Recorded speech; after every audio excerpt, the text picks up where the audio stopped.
Ini adalah jalur ojek terpanjang. Bayangin aja, dari Masamba ini untuk naik ke Seko 130 km. Ditempuh dalam waktu 2 hari. Ya. Oke.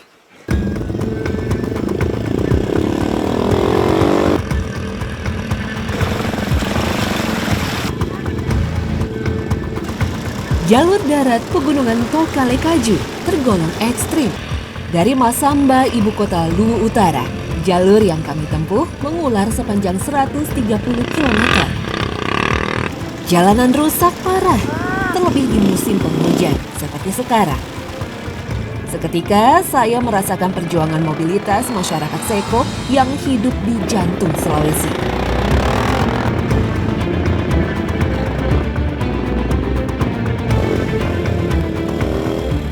Ini belum hancur ya?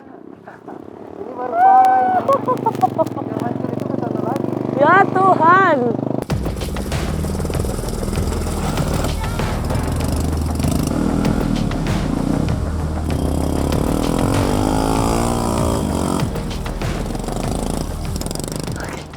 Semuanya udah selamat. Baiklah. Ya Allah, berikan kelancaran. Ayo, lanjut.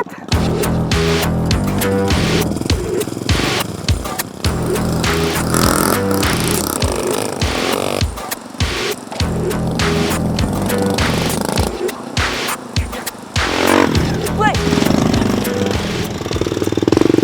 Jadi memang ya, kalau misalnya kita naik ojek ini memang nggak bisa sendiri-sendiri. Kalau misalnya jalurnya dari Masamba kita mau tembus ke Seko, memang harus rame-rame.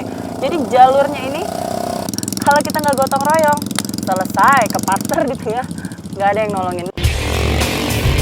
Jalur darat di pegunungan menjelma menjadi ujian mental, ketahanan fisik, juga keahlian berkendara roda 2. Terkadang jalur menyempit seiring merajalelanya vegetasi hutan juga erosi. Jalur ekstrim menjadi penguji solidaritas tim, masyarakat, dan juga para tukang ojek.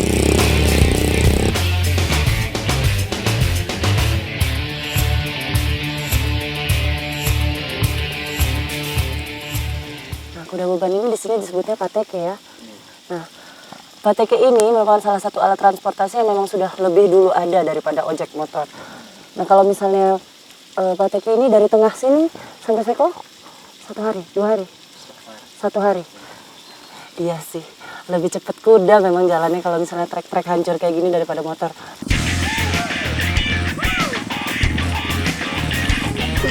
Pak motor jatuh.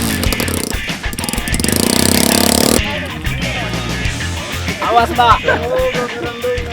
Yang sana rusak parah, selebihnya hancur.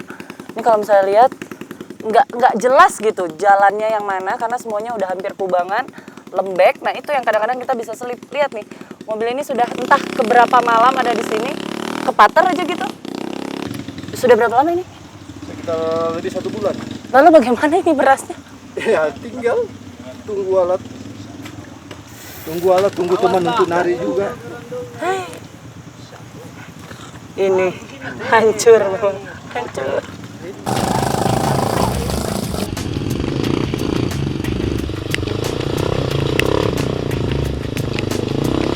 Setelah berjuang selama hampir 12 jam, kami memutuskan untuk bermalam di pos Mabusa dan melanjutkan perjalanan ke Seko esok hari.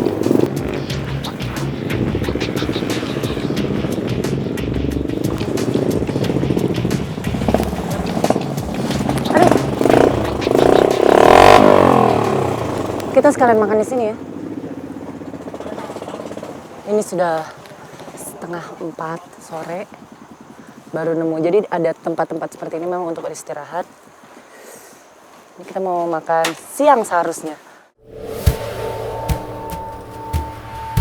Ya. Perjalanan Masamba Seko itu memang betul-betul jauh. Jadi memang mau tidak mau harus menginap di sini. Jadi mau nggak mau memang kita harus rest karena cuaca juga udah nggak memungkinkan untuk lanjut. Besok pagi-pagi banget kita start jalan lagi.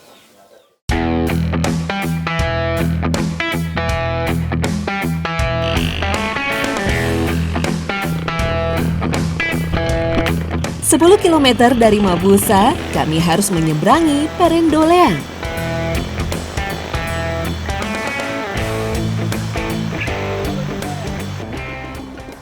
Ini lanjut lagi pakai rakit. Sampai seberang sana baru kita lanjut pakai motor.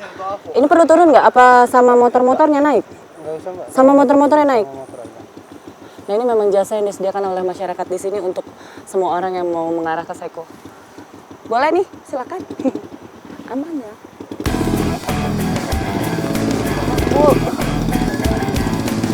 Berapa ini bayar sekali?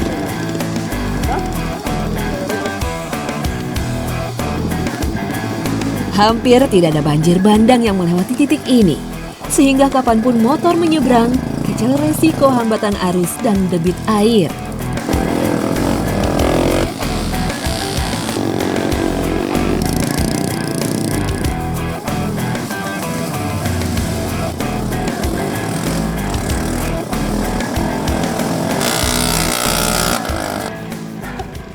Sampai speechless.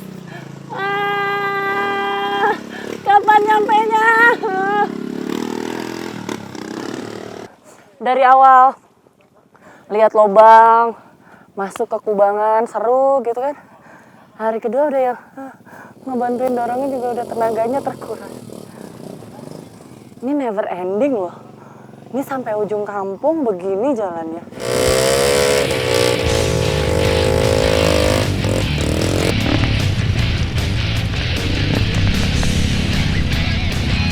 Tiba-tiba mata kami mulai dimanjakan kemegahan savana Seko.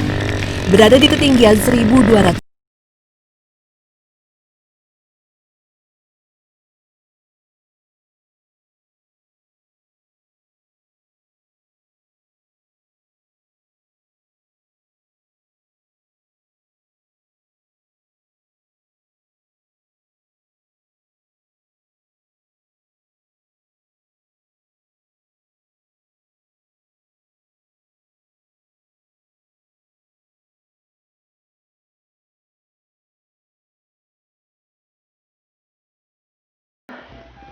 Landscape sudah berubah. Selamat datang di Seko Padang. Kita belum sampai sebenarnya, cuman lihat nih.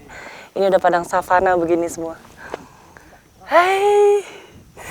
Bagus ya? Nah, kelihatan kan itu ada garis merah-merah di antara savana. Nah, itu nanti rute kita menuju ke Sekonya.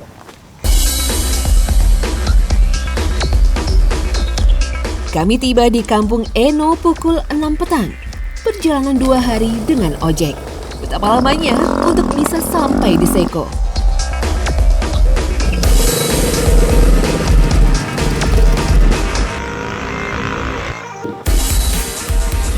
Sampai. Jam berapa ini? 6:30 ada? 5:30. Kita tadi jalan hari kedua. Jalan start jam 6. Jalan start 6:30 pagi. Sampai juga di Kecamatan Seko ini 5:30 sore. Capek. Aduh.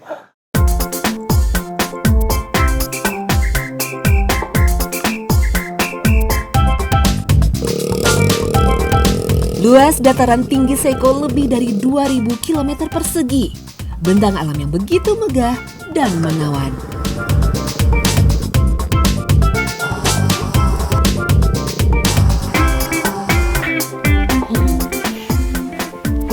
Silau, nih lihat. Luas sekali ya, jadi lokasi pengembalaan masyarakat Seko ini kita mau ikut satu kegiatan masyarakat di Seko dalam rangka mengembalakan ternaknya juga, cuman kegiatannya unik. Wah!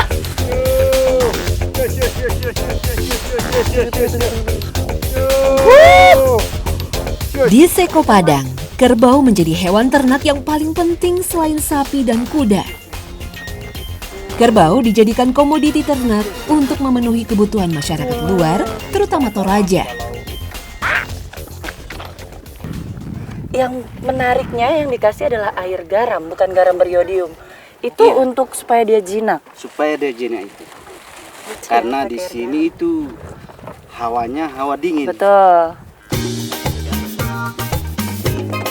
Nyam, nyam, nyam. Nggak digigit. Ini adalah cara agar kecukupan asupan natrium klorida atau garam mineralnya terpenuhi. Garam mineral penting dalam diet ternak, sebab berguna untuk pembentukan tulang, membangun kontraksi otot, dan menyehatkan sistem saraf pusat. Dahulu kuda lebih mendominasi ketimbang kerbau karena ada fungsi kuda mengangkut beban atau pateke. Namun kehadiran alat angkut modern membuat peternakan kuda menjadi berkurang, hingga mulai tergantikan dengan ternak kerbau.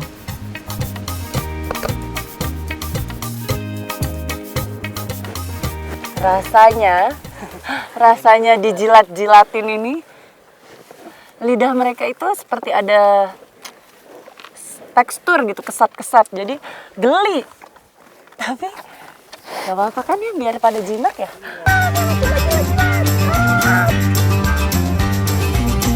Sebenarnya pemberian garamnya sih udah kelar, tapi kayaknya pada nagih. Sudah habis.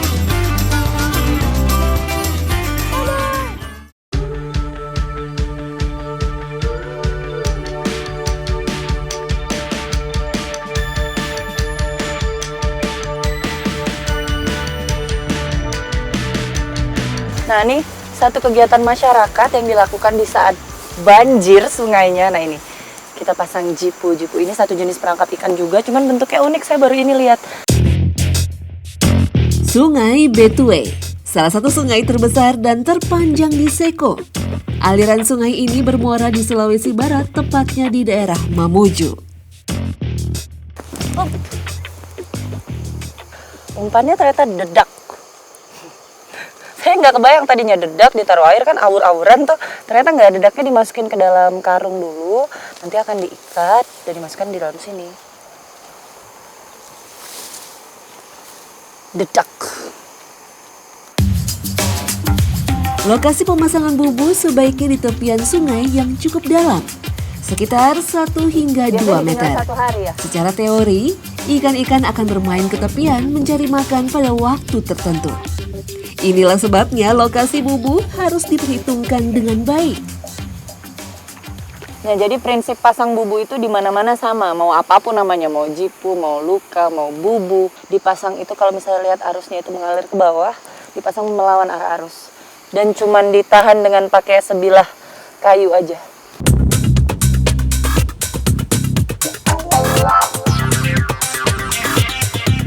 Pencarian ikan yang dilakukan masyarakat Seko kebanyakan hanya untuk konsumsi sendiri saja.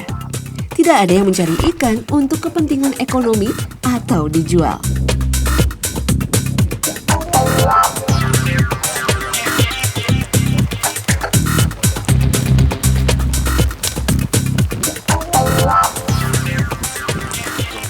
Target yang kita dapat, ikan mas. Wah, deres.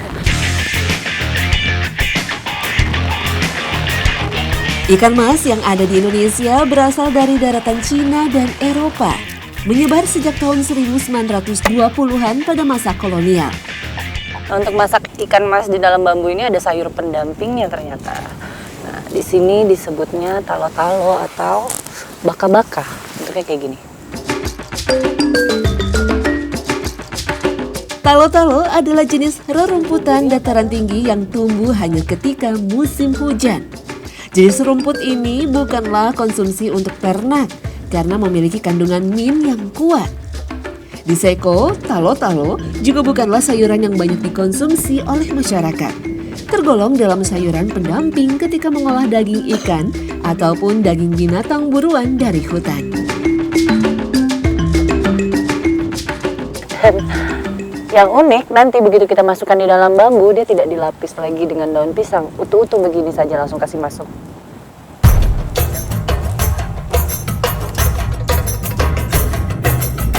Fungsi utama daun talo-talo adalah mengurangi bau amis pada daging ikan.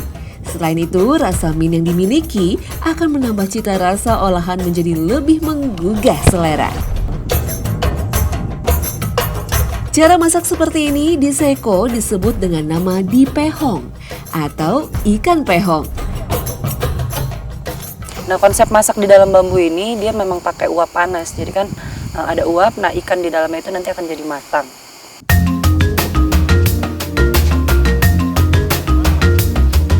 Aroma olahan ikan pehong ini tercium sangat kuat. Saya sudah tidak sabar untuk mencobanya.